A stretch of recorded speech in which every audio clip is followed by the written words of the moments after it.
Welcome to the Girl Gang. I'm Katrina Gardner of Katrina and Create.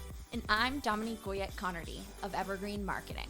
On this show, we're going to chat with women business owners in Massachusetts and those who support local women in business. Because girls don't just want to have fun. They also want to sell real estate. They want to open a brewery. They want to teach others to invest in the stock market. They want to take stunning photos, plan lavish parties, and help people recover from injuries. Girls just want a podcast. What can we say? We're girls. Welcome back to Girls Just Wanna. Welcome, Girls Just Wanna. Another episode. We are taping in June. Yep. And it is HAWT. It is hot. It is. Hot. With like a Boston accent. We've still got the same theme of rain on weekends going on. Yep. But it's also now in the 90s. If you're watching this far into the future and you're like, what do you mean? It hasn't rained on a weekend in however long, then honestly, bless up. Let's go. Yeah. But we still got rain every weekend and beautiful during the week. So it has been so hot. Luckily, my AC units are in as of this morning, so not dying anymore. Yeah, I put those in. Do you have any summer plans? It's officially like start thinking of the summer season. No, me either. No, I mean, so Jamie's going to do swim lessons. Oh, fun. So there's going to be like 2 weeks that we're going to the local lake, which I really enjoy. We go to a lake in Sutton. That's really nice. So like that's, during the week, and I work, but I also work from home. So it's going to be like 2 weeks of going to the lake every day. So that will be good. Rain or shine? Rain or shine. I think they technically, so it's Monday through Thursday, and then Fridays are reserved as like a rain date. But I think that's only if it's like lightning-y. Yeah. Like cancel. Thunderstorms. Yeah. Interesting. So that's pretty much it. My sister and I, we're starting to plan a trip to New Hampshire to do a Storyland fun trip. But then I was like just the Airbnbs. I was like, this is more expensive than I wanted to spend. Yeah. But so her husband's family has a lake house at Lake Winnipesaukee. Oh, fun. That they usually go to. I never get invited because it's a tiny lake house. But this year, the neighbors at the lake house want work done on their house. And my sister's husband is an electrician. Oh. So they were like, will you do electrical work on our house and you guys can stay here? And my sister's like, can my sister come? So I don't want to jinx it. Little trade going on? Yeah. Nice. That would be good. I know. At first, my sister was telling me the story, and I was like, are they going to pay your husband to do this? And she was like, well, I didn't know about the trade. Oh. I thought he was just being like a good neighbor. And I'm like, no. But then she told me. We don't work for free around here. Then she told me about the trade and that she was hoping that I could come. And then I'm like, oh, yeah. You're like, oh, then in my book, that is okay now. This sounds great for me. That's funny. There's drama with my mother's condo at the beach. It seems as though we will not have it. Oh, no. She is in the process of selling it. Okay. They are going to close in a few days, but there's been a lot of drama with the buyer. So potentially my mom does not end up selling. Like if the buyer walks, then she might put it back on the market, blah, blah, blah. Yeah. So anyway, that's what I was planning on doing all summer was beach every weekend. Yep. Because my job is just beach. And a common misconception, I'm not a lifeguard. No, my job is beach. But that has changed. So TBD on what I'm doing the rest of the summer. I do have 2 weddings this summer. Oh. So that'll be fun, I guess. I've been invited to a wedding for the first time in a long time. I feel like you went to a wedding like a year ago. Did I? I did. You did. I saw right. You had a really pretty dress. I forget. It was a navy blue. I was going to say, yeah. Yeah. Okay. Yeah. Yep. Okay. But besides that, maybe. Yeah. Sorry, I lost my train of thought. Yeah, but the wedding I'm invited to is in January in New Hampshire. So excited. Outside? No, I'm just kidding. I don't know, but definitely not. Yeah, but weddings are fun, and you've got 2 weddings coming up, so that's exciting. And you know me, I'll pull out the worm at both. So, so it's gonna be a worm-tastic summer. We love to Tune see in. it. Ready for the guest? Yes, All let's right. do it. Hey ladies, are you looking to grow your own local girl gang? The Young Professional Women's Association has been named Worcester Region's Best Young Professionals Network for 7 years now. YPWA offers countless social and professional opportunities to engage and empower local ladies like you and me. Right now, Girls Just Wanna listeners can get discounted access to YPWA's annual membership. Go to ypwaworcester.com and enter code podcast2025 at checkout to receive $20 off their annual membership. Again, that promo code is podcast2025. We hope to see you soon at YPWA events. Welcome to Girls Just Wanna, Lady LaRouge. Hello, thank you for having That me. feels so like special to I say. know. Like I feel it's so fun. special. It's a Lady LaRouge. It does I roll don't off the know. tongue, doesn't it? It's very nice. Thank yeah. you, Very thank you. nice. Thank you. I appreciate it. Yes, I came up with Lady LaRouge almost 9 years ago now. Oh my God, that's crazy to think about. But yes, 2017 is when I made my debut in gosh. Burlesque. But I have been performing my whole life. So Yeah. I had So, to, okay, I had to so- create a stage name. Yeah. Of course. Yes. So tell the people what you do, what the Yeah. stage name is for. Exactly, yeah. Lady LaRouge is your local burlesque drag performer, producer, and then I'm also a historian and an educator, and more recently an activist. So doing a little bit of everything. I always say that drag and burlesque are inherently political. So like activist is just kind of like an exclamation point on the the sentence. But I've been performing, like I said, for a very long time, and I brought that performance to burlesque when I really got into musical theater in college. I had a lot of friends that were doing like different variations of burlesque, and we started a troupe together. And from there, I've been a solo artist, and I've been doing stuff all over the Northeast, and yeah, it's really exciting. So you've been doing this for a while now. Yeah. How did you come up with the name? So the name came up for me. I had to like come up with something because we were doing a show, and I was well, I can't use my government name, or like you could, right? But like I don't necessarily want to. Yeah. Though at this point, my government name, if you know, you know, is pretty synonymous with who I am as Lady LaRouge. Like we're pretty much one and the same at this point. But I wanted to pay homage to my musical theater background, and I've always loved the movie Moulin Rouge, Baz Luhrmann film, if you've ever seen it, starring Nicole Kidman, who I've always had an affinity towards as an actress. Yeah. So Moulin Rouge is where I got Lady LaRouge, and then the like big number in that show is Lady Marmalade. So Lady LaRouge is where I got that. Yeah, fun. I will say I give some credit as well to, there was a drag queen in Florida who had the name Lady LaRouge, which I did not know until like maybe 2 years into my journey. That was on me. Do your research about your names first, friends. But I did reach out to her, and she is no longer performing. So I have since taken on the great title of Lady LaRouge in burlesque and Laddie LaRouge when I do drag. So I also do masculine drag, and so I'm a lad on those days, Laddie LaRouge. Very nice. Yeah, So exactly. it works both ways. Yes, yeah? it does work both ways, much like myself. Yeah. Absolutely. So you said you kind of got started performing in college, or that's how you were introduced. How do you like just come up with a name and just become a burlesque and a drag performer? How do you like get into that? I'm assuming there's a lot of practice and work that goes into it. I would say that we joke in the industry, there's like a ballerina or musical theater kid to burlesque pipeline, because a lot of performance arts people who didn't feel maybe totally comfortable in performance art spaces for lack of diversity in any realm found a home in burlesque, in vaudeville, as we always have, and we always will if I have anything to say about it.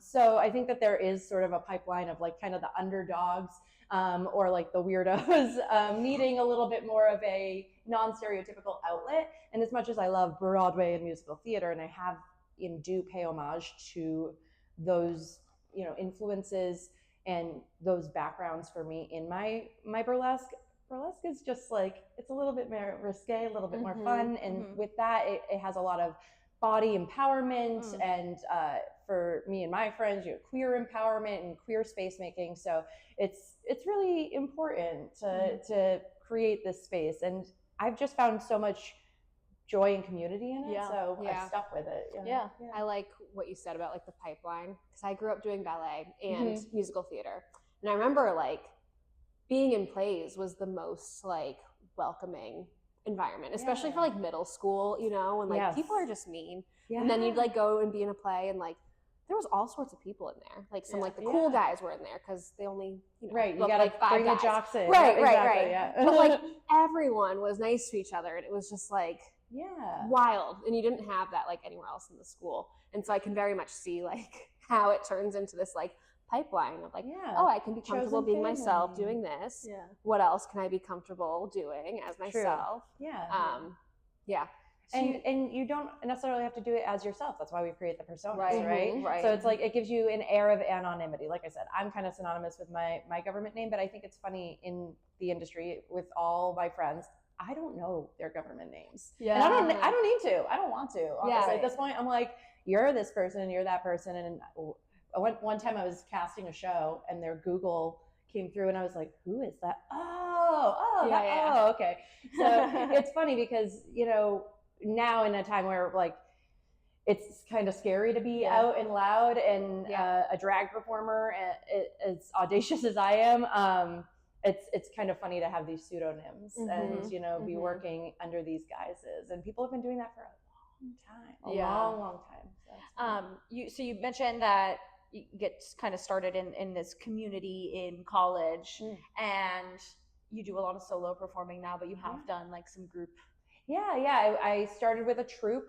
We created a troupe in Salem. We produced monthly shows, different themes, sold out for a year and a half. But it was a long haul. And, you know, you learn a lot of lessons working in a group of, I think we got up to like 15 members at one point, which was just like so many different ideas and personalities. And so like, you know, at that point I was like, I have learned what I needed to learn from this experience. I want to experience, you know, more things and be closer to home, because I had moved back out to Worcester by that point. So I started producing shows out here, and then just kind of learning, getting my chops, you know, brushing up on my chops with burlesque, because, you know, I trained in ballet, tap, and jazz, and, you know, vocal technique my whole life, and acting my whole college career. But you know, I did a production of cabaret in college, and that's what kind of sparked this plug. I was like, oh, I'm getting this gratification from taking my clothes off on stage. Interesting, you know? And what that did for me was like, it gave me a real sense of like, body pride. And that was something that I hadn't experienced before as a plus size person. And so I think I really just got addicted to that feeling and wanting to share that feeling with other people. And so I kind of took off on that journey. I started doing like education, learning more about burlesque in the Northeast.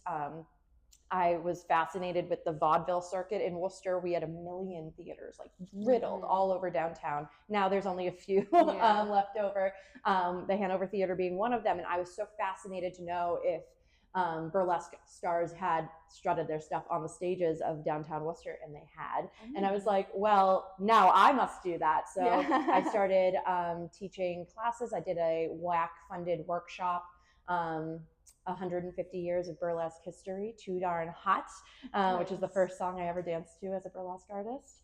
And it was really fun to give back to the community and teach the community about what I love and enjoy. So since then I've just been applying to different solo shows around New England and beyond. I've been to New Orleans. I've been to I was gonna say, Philly. I know you're based here in Worcester, right? I am. But I'm you a do a lot of true girl. you do a lot of local shows, but I did see you've traveled, which is, you know, very impressive. I'm sure a lot of fun. It is a lot of fun. New Orleans was a time. It was New so Orleans much is a time, fun. no matter what you go down there for. So. Exactly. But you know, even my sensitivities was shot. It was really fun though, because like it was such a different atmosphere than the Northeast. So just like getting a different vibe, and also making those connections across the U.S. and like seeing how different artists perform. There was somebody there that did opera while stripping. It was incredible. Wow, you know, amazing. like it was incredible. That's a lot of talent. It was, and that, you know, kind of goes back to the theater kid or, you know, arts kid to burlesque or vaudeville pipeline. It's,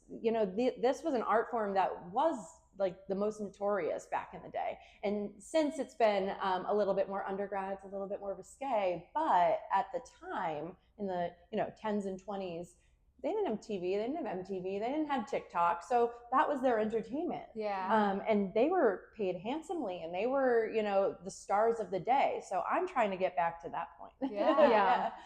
I know with any type of art forms, right? Everybody brings their own personal kind of approach, their own personal style. How would you describe Lady LaRouge or Laddie LaRouge's like presence and approach and your style? How you do things when you're performing? Yeah, I love that.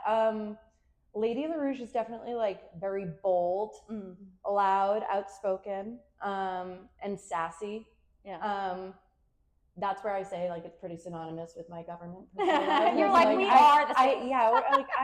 It's a method acting experiment. With Laddie's a newer development, so I just started doing masculine drag about 2 years ago. Okay. And so that's been a newer and more fun journey of like gender blending expression. And so Laddie is like kind of silly. He's nostalgic. A lot of the stuff I do with Laddie is like throwbacks to my childhood. Tomorrow I'm doing a drag number as Protozoa from Xenon Girl of the 21st Century. That's the correct reaction. All of those like a month ago. Okay, and they recast Protozoa in the third movie. Why did they do that? I know. So strange. Anyway, I'll be emulating Protozoa movies 1 and 2.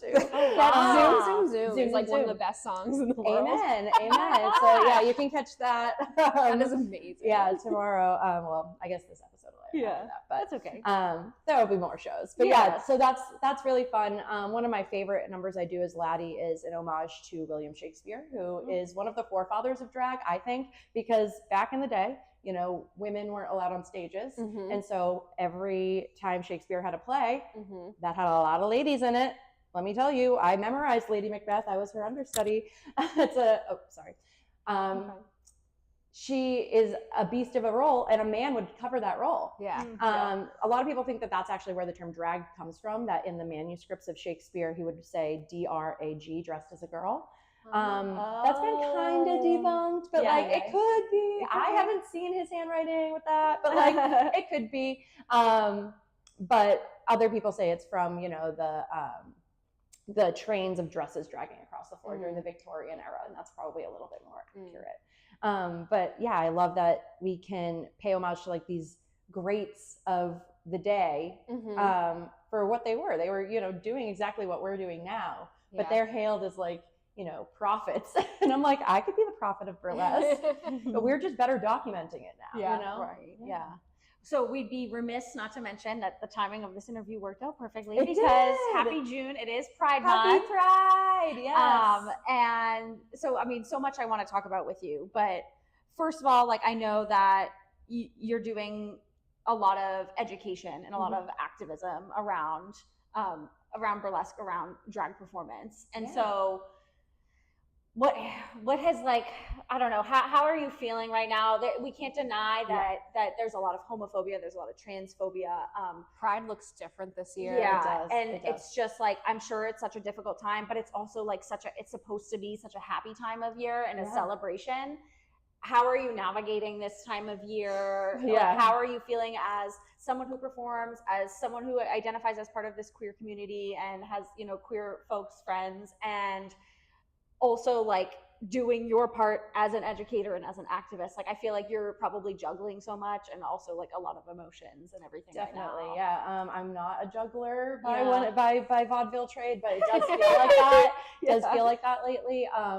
It's been a tough 2025 so far of this realm. So yeah, I've been, like I said earlier, very loud and proud as Lady and Laddie LaRouge. You've probably seen me be loud at City Hall, advocating for trans rights. Worcester is now a trans sanctuary city due to 4 relentless weeks of trans testimony, you know, testimony of allies and other LGBTQ folks going to City Hall and pleading with city councilors to see the humanity of trans folks and, you know, state the facts that trans folks have always been here, will always be here. You know, we as LGBT people face discrimination all the time, have for centuries, eons anyway. And, you know, we've survived every era of hatred, we've survived it. And so I'm really committed to like being a part of like the survival of not only like our queerness, but making sure that the history is recorded. Right, so right. like that's my job right now, is to, you know, if the administration right now is going to erase Marsha P. Johnson and Sylvia Rivera and Stormy DeLarvier off of the Stonewall website and say that trans people had nothing to do with Stonewall, I'm going to have something to say about that. Right, because right. that's simply untrue. And like, we aren't rewriting history of our trans elders. We aren't rewriting history of our LGBT elders, because we can't. There's too much at stake, because our rights are at stake, our lives are at stake, right? You know, like we do want to celebrate the joy of being able to be out and proud. Massachusetts was the first state where people could legally get married, same-sex couples could legally get married, but there is still hate in our city here. You know, there were 2 counselors that voted against that motion, right? It's disgusting to me that, you know, in a city that prides itself as progressive, right, that we have Bo Bergman and Donna Calorio saying, you know, actually trans people don't matter to me in our constituency, in this city that's supposed to have a 100% HRC rating for gay friendliness. Not so much after we zoned for a Chick-fil-A. You know, it's like we love Pride, we love having our separate from Boston Pride, right? Like, we celebrate Pride in September, which I think is great. We get 2 Prides. That's amazing, right? I'm here for that.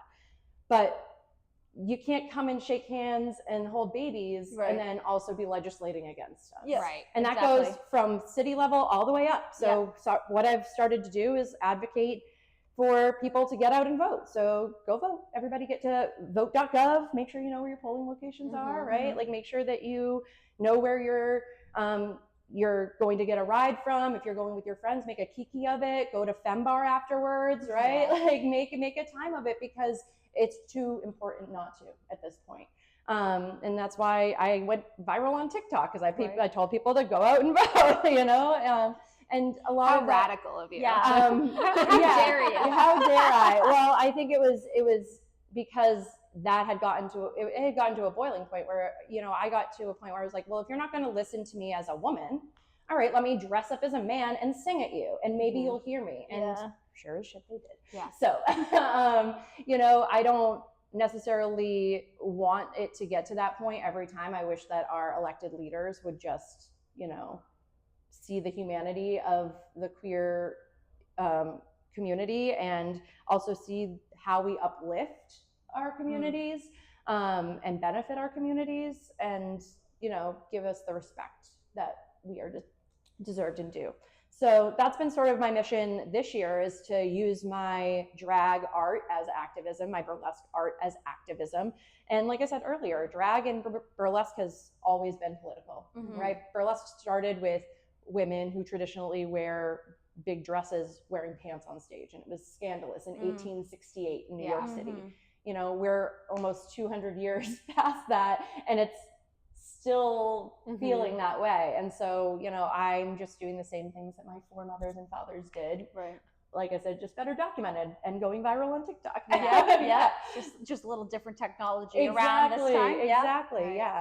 So on a maybe brighter side, what are some Pride events that you'll be at or you'll be part of this month? Yeah, this is June, so it is like International Pride Month. So we're still, like I said, I love Worcester for having 2 prides. So most of my gigs are in Central Mass, which is not always the case. I'm actually really excited. I have a sold out show tonight. Ooh, and then, congratulations. Thank you. And then by the time that this will come out, I will be, people can come to, we have the premiere of Kim Burley's Titty Tour.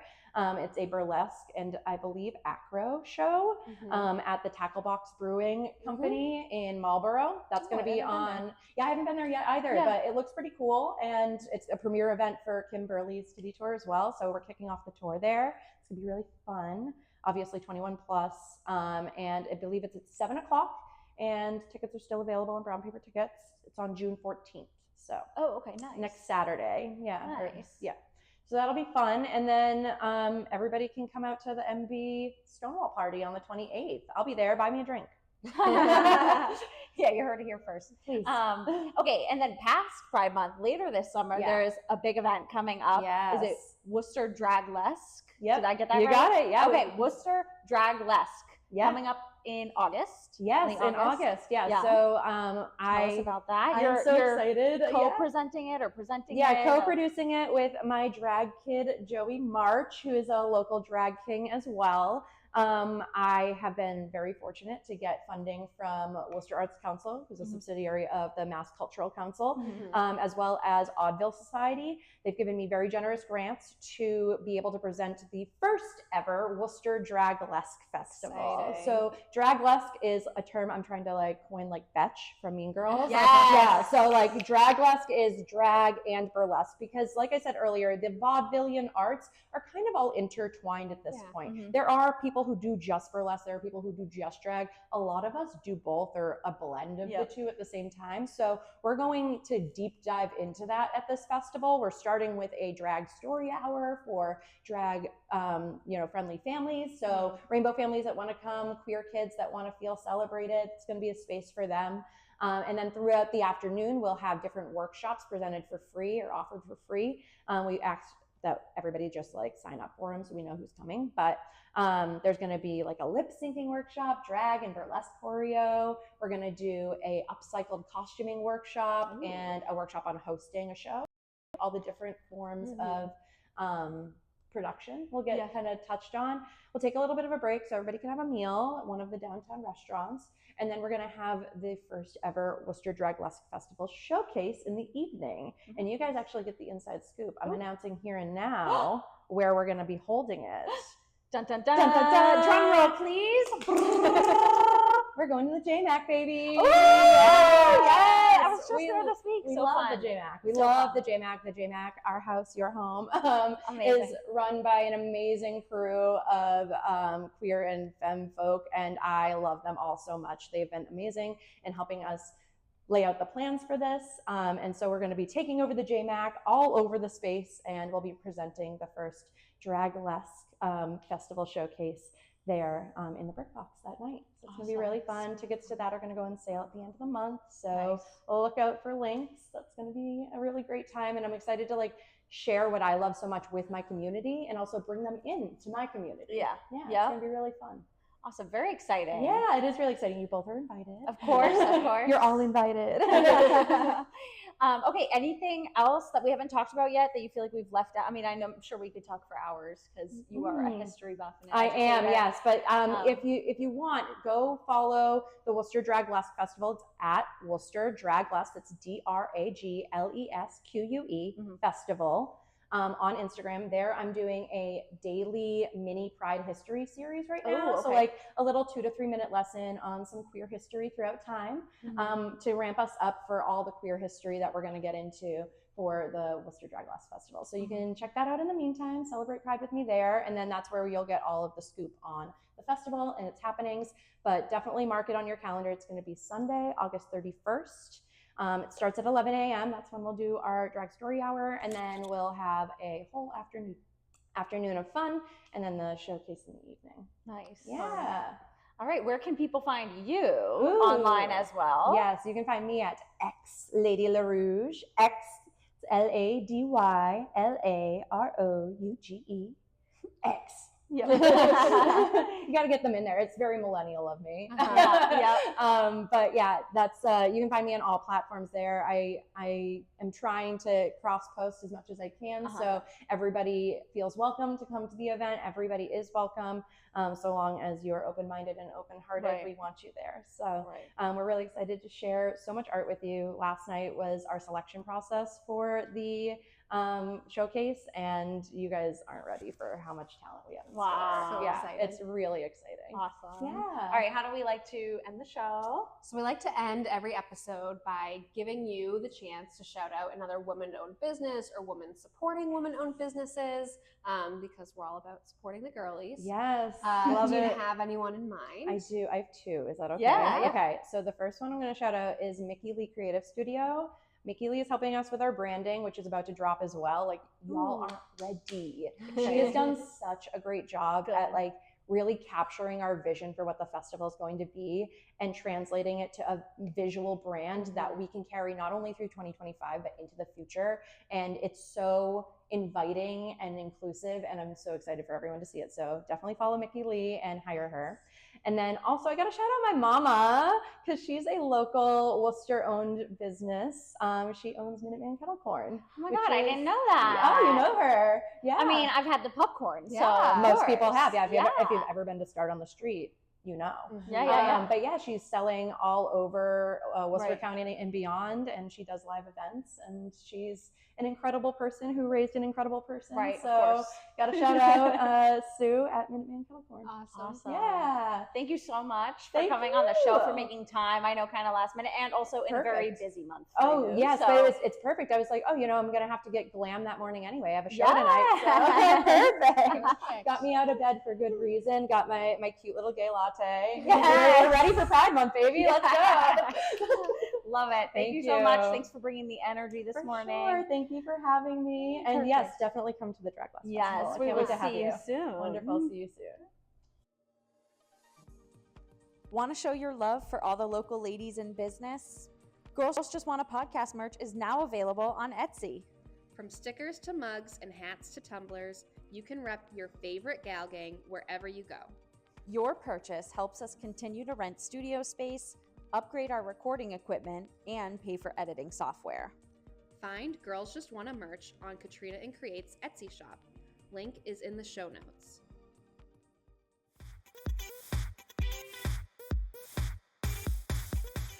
Welcome To Heart It or Hate It. to Heart or Hate I It. wasn't going to say welcome, but I started with a woo, and then that just triggered. Ooh. All right, Heart It or Hate It, spray deodorant. Oh, I've never used it. Okay. Have you? I just used it for the first time. Okay. Not a fan. No. I didn't like it. I could be, it's just a one-time thing, so maybe I didn't give it enough of a shot, but I think I'm going to say hate it. Mm. I also don't like gel deodorants. I don't like my armpits being like wet. sticky. Yeah. Ugh, So no. I like your traditional just roll on regular ass deodorant. Yeah, I'm going to say hate it. Not for me. It makes me think of Axe body spray, and I don't know. Yeah. I was like getting ready to leave for the gym the other day, and I was like, oh, I didn't shave under my arms, and I was wearing a tank top. Is it like powdery spray? No, I like think dry it's just shampoo? No, it's just I don't think so. I thought it was just kind of spray. So anyway, so I shaved my underarms like a couple hours before leaving for the gym. Mm-hmm. So now I was like, okay, I gotta I don't know. I'm not gonna shave and then immediately put deodorant on. Okay. So I whatever, and then I went about the rest of my getting ready, and I ate my lunch, and I did this and I did that, and then I left and realized, oh my God, I forgot to put on the deodorant like I said I would, because I was doing things out of order in my getting ready process. Mm-hmm. So when I got to the gym, and we have spray-on deodorant in both of the bathrooms, like we have an amenity cabinet where if you forget a tampon or you need a mint or whatever. Yeah. And so I had to use the spray-on deodorant because I didn't have my deodorant, and I was just like, oh, I did not like that. Oh. And I didn't feel like it was doing a good job. Mm-hmm. So yeah, I don't think it's for me. yeah, it's a no from me. Yeah. All right, what do you got? Heart it or hate it, princess nails. I don't know Which what that this is the newest thing that I've been seeing on TikTok. It is, and some of the jokes are that these are recession nails. So acrylics are out because acrylics are expensive. Because we're all poor. Yeah. Yeah, and people are just doing like light pink, off-white nail polish, like gel nail polish, or maybe not even gel, just like something that like fades off of your nails easily, so that you can go longer in between like nails. Mm-hmm. Mm-hmm. So I've seen a lot of things, trends that are okay, that's indicative of a recession, which I'm like, Yes. yeah, we're getting ready. I know. The first one that made me think of it was old money blonde, and it was really just like dirty blonde. People are just like letting their roots grow out. Yeah. Yeah. But I also saw something that was we're seeing a lot of skinny talk. Yeah. TOK, skinny TikTok. Yeah. Where people are eating way less. Yeah. And it's you're eating less because food is expensive, not because you're not hungry. So but they keep giving all these things fancy names. Yeah. It's funny. But anyway, so the princess nails, that's all I've ever done. You're I am a low maintenance queen. I have been poor since before the recession. So, yeah, I mean, right now they're light purple, but I usually go with a light neutrally Yeah. color that So are you a hard it? I'm a heart it. Yeah. I guess I'm gonna go hate it only because I'm not gonna do it. Yeah. I don't hate it for you or other Mhm. people, but like I'm not gonna do it myself. I Mhm. would rather just not have nail polish. Nails, I guess. yeah. Like I have nail polish at home, so if I was really desperate, I could just paint my own nails. It wouldn't look good. Right. I wouldn't like it, but like Right. whatever. Okay, what was my other thing? Oh, hard it or hate it, almond milk. Hate feels very strong, but I don't drink it. I've tried it. So when Jesse and I first moved in together, we were like a whole milk family, and he was an almond milk family. So Two worlds collide. we were getting both, and then I can't drink even the tiny carton of milk by myself before it goes bad. Right. So eventually, because what are you really using milk for? just cereal Yeah. and mac and cheese, like that's it. Yeah. So eventually, I switched to almond, and I was like, whatever. I don't love it, but like I can be an adult about things because it also lasts way longer. Exactly. But then we had Jamie, and then babies, breast milk and formula need whole milk. So then I was like, So you lose. and now we're on 2% milk. Anyway, so almond milk, I'm gonna say hate it. That feels strong, but I definitely don't heart it. I heart it. I love almond milk. Mm-hmm. Put it in my cereal. I'll put it in coffee. I mean, that's really the only stuff I use it for now, but like I do love it. Yeah. I think it tastes good. Like I would Mm-mm. like if it's late at night, Do you just like drink? I'll take a sip. I don't like pour a whole cup, but I'm like I want a little splash. Just give me a little hit. Something to take the edge off. No, I love it. I think it's great, and like you said, it lasts forever, which is good because like when I buy, well, then the other thing I buy the Fairlife milk, which also lasts longer because it's like ultra pasteurized and filtered or something, and so it lasts longer than regular milk. I think I was buying that either when I was pregnant or breastfeeding because it's got DHA, which is a good like baby something. I don't know. I don't even know what a DHA is, but yeah, it do be expensive though. Yeah. But I use it to make my Ninja Creamy ice creams. So anyway, so now I currently have like 3 things of milk in my fridge right now because I'm whipping up creamies. So I have the Fairlife, I have almond milk, and I have a chocolate milk one for chocolate ice cream. So I'm going hard on the almond milk. What do you got? Last one. Okay, my last one. I'm very heavily influenced by TikTok. I've been like scrolling too much. No, you? I know, right? So I wrote Halara dress, but what I'm really talking about is like Never heard of that. these one-piece dresses with the shorts built in, but like you can like pull the shorts down. I'm gonna have to put like a picture up on the screen so that we can see it. I don't even think I know what you're talking about. So it's a dress. It's a dress. A long dress? It's like to here, and it's got shorts built into it. Okay. Which is great, except you don't have to take the whole thing off to go to the bathroom. You can, it's like... You can pull the shorts down without taking the top of the dress off. Okay. Yeah. So I bought one. Oh, yeah? Yeah. And I will say, you see all these like TikTokers posting their videos where like, it's so easy to go to the bathroom. And all you have to do is pull it down and then sit. But like, it's still attached in the front. It just like scoops down. I've seen those videos. Yeah. That seems so strange to me. It's still, I did try it. And I was still like, I don't know how to like, I don't know. It wasn't as easy as these people who are making $2 off of every TikTok video. Yeah, exactly. Yeah. Now that you've described it, I think I've seen it. Would I buy one? Probably not.